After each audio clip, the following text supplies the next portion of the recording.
guys, Sergeant Will here with Army Sports Car Racing, and we are doing some pre-season testing today with the SunVit-D3 Army Holden that I'm going to show you around.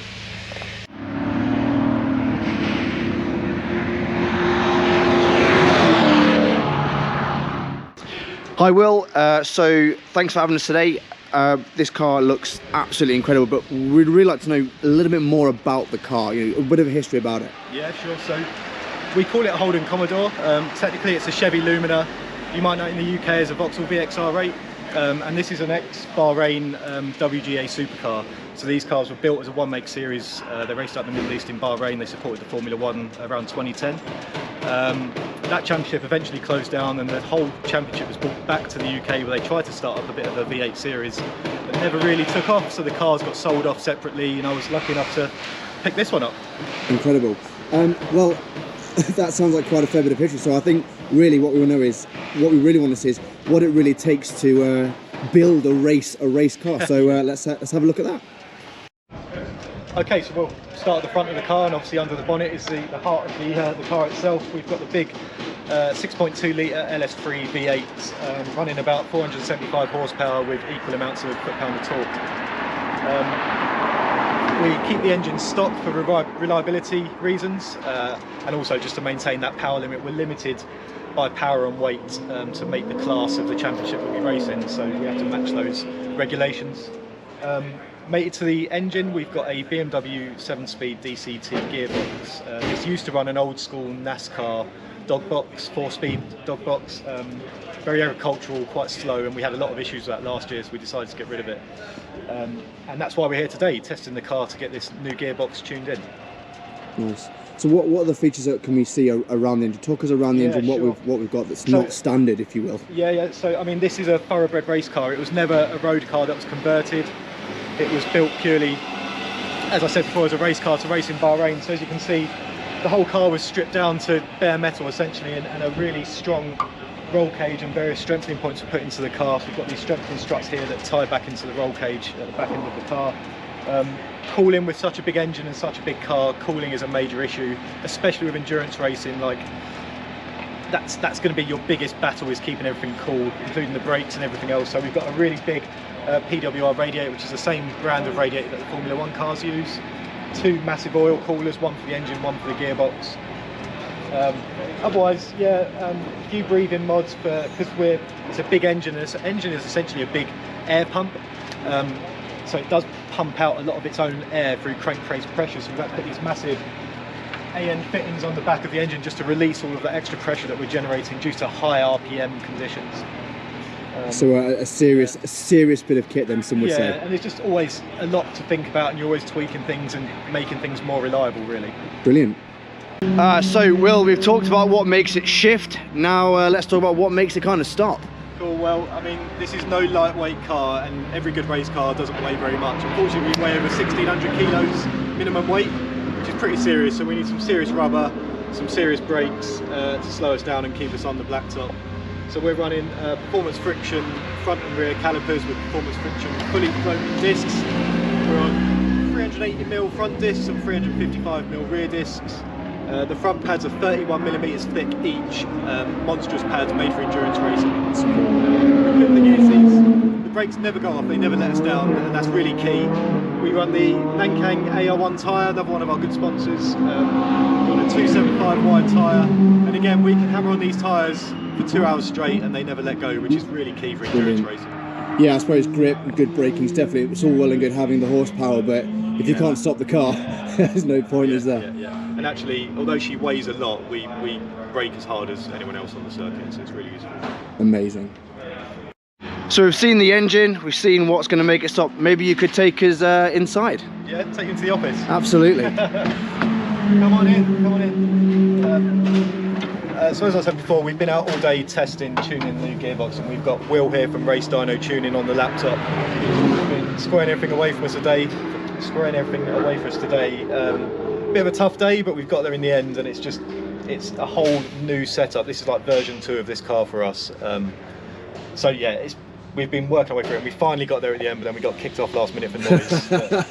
There you go, she's a bit loud. The car has sounded incredible going round. I mean, this looks seriously confusing. Yeah, so what are we looking at here? So what we've got is obviously a digital dash which links into the ECU and the gearbox. We get all of the data we need. So obviously fuel quantity is key. As we're on endurance racing, we have to fuel the car up during the pit stops. Gearbox temperature is key. It's a very complicated gearbox. Wet clutches that generate a lot of heat, so you just have to maintain that. Oil pressure, that's the life of your engine, and water temperature as well, so we're keeping all the temps as low as possible. As well as that, we've got what gear we're currently in, what lap we're on, what speed we're doing.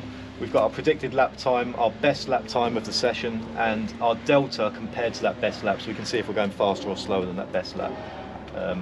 We also have the time of day, because sometimes you like to know what time it is because you're out there for a long time. Absolutely. And I've just programmed a countdown timer, so we do 2 and 3 hour races, and it's just nice to have a little timer so you know how long you've got left in the race. Awesome. So looking at that steering wheel, that also looks rather common. A lot of blips and dials and buttons. What are we dealing with? Yeah, this was a bit of a DIY job by me, but it's come out quite nice. Basically, when you're racing, you don't want to be reaching to the centre console for buttons and switches. You don't want to be taking your eyes off the windscreen and looking forward or in your mirrors. So everything is there at the reach of my thumbs, essentially. So we've got wipers, lights. I've got a pit limiter, although it's not functional at the moment. We've set our lap timing beacon from the wheel. We've got pages, so I can flick pages on the screen. Comms are key, so we have a full radio set up for comms back to the pits to the guys. So we've got a comm switch there, and then the classic wiper there for nice. if it gets a bit wet. Brilliant. So, well, with these sort of things, I'm assuming safety's no joke in racing, of course. Yeah. So what you know, most of us have airbags and a decent sort of chassis within a car. But what makes a race car when it comes to safety? Yeah, so there's certain safety regulations we have to meet when we build race cars. One of them, as you can see, is a real stout roll cage. This is essentially a monkey frame, if you like, that runs through the whole car. We showed you at the front. It's all tied together. That not only increases structural rigidity of the car and the chassis, but it's a massive safety from a crash perspective. So we've got side impact bars, you've got the front impact, the rollover bars as well. We're essentially inside a cage that keeps us safe. As well as that, we have to have a fully approved racing seat, which keeps you locked in place, but it also stops your head snapping around. We wear a frontal head restraint system, which is tied into your helmet, so it stops your head snapping forward on a frontal impact. We have to run a 6-point racing harness. So yeah, loads of fun to try and put on when you're doing driver changes and you've got gloves on, but that all ties in. We also have a fire suppression system just down by Will's feet, which will spray the engine bay and the driver in a highly toxic gas. So you take a deep breath before you let it off, and you let it put the fire out, and then you get out of the car as quick as you can. I've actually been in a car that's been on fire before, and it's not a nice place to be. I think, oh yeah, no, we've done that. You've also got like battery cut-off isolators, so all of these buttons for the fire suppression system and the battery cut-off have to be accessible outside the car as well. And that's so the marshals, if you're knocked out or unconscious for whatever reason, the marshals can cut the car and set the fire off straight away. Brilliant. Well, it looks like a bit of a nightmare getting in and out of this car, so I think I might have to have a quick go myself. Yeah, go for it. Okay, so obviously working from the front, we've got an engine, tyres, we've got an inside, but I can't see a fuel tank. So you're going to have to tell us how on earth how do we fuel this car with the amount of fuel that you go through as well? Yeah, so I mean, clearly having a very high capacity V8 engine, she drinks a lot of fuel. And in the boot, we have a 120 litre fuel cell. And again, this is another safety item for the car. So the fuel cell is a fully foam filled tank. It's fully sealed, and when we're refueling, we have to use dry brake fittings that are FIA approved. We can't just do your normal sort of jump, jump fuel into the car. Any spillage of fuel is not allowed for obvious reasons. There's a lot of heat around the car. Even if the fuel was to hit the brakes, which are like 700 degrees, it could just ignite. So yeah, and within there we have our fuel pressure regulator system, the fuel sender that gives us the data to the dash. And you have to have a rollover valve as well, so if the car rolls over, the fuel's not just going to spill out the tank, it's all sealed off. Brilliant. So what will you go through, as in like miles per gallon? Are we talking? Yeah. I'm assuming we're not getting 25 miles to the gallon out of this thing. We're talking low single figures. We burn about 1.4 litres a minute. Jeez, 1.4 litres a minute. My goodness, that's pretty insane. So how much fuel can you go through for a weekend? For a race is about 200 litres. Wow. Which is getting expensive these days. Yes, it is. Unbelievable. Brilliant. Yeah.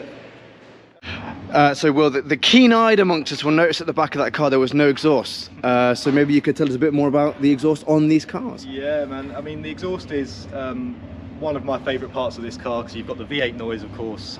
It's a twin 3-inch system that goes through an X pipe and then it exits out the sides, proper V8 supercar style. So that's 2 3-inch pipes all the way through.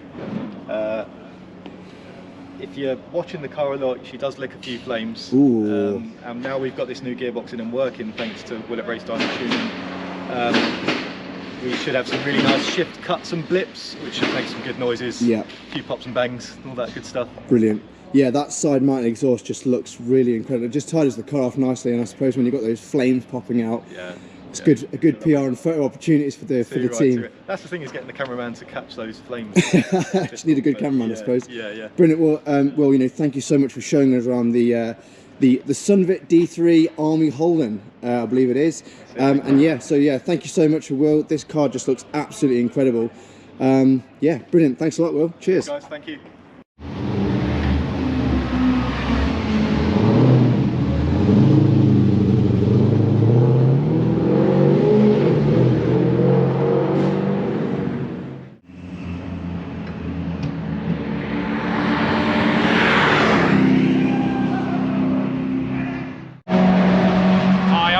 Taylor, currently an Army Reserve within the Remy. I'm recently retired out of regular service, but I've been racing for the Army sports car team for over 5 years.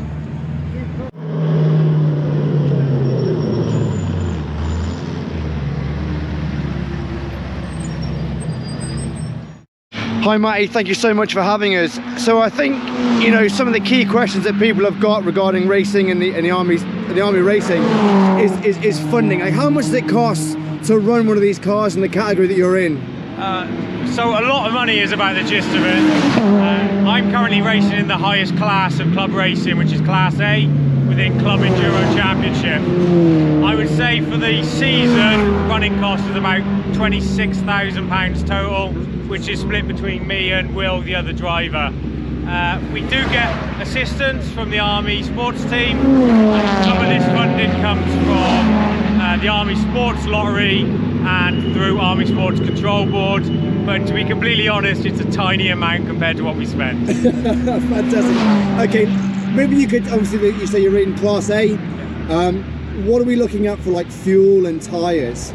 So Class A, we race under 300 brake horsepower per tonne. Fuel is extremely expensive. We actually use 1.3 litres a minute, and we do 2 to 3 hour long races with 30 to 40 minute qualifying times. Tyres themselves, we'll go through one set of tyres a race, and they are about £700, £800 a set.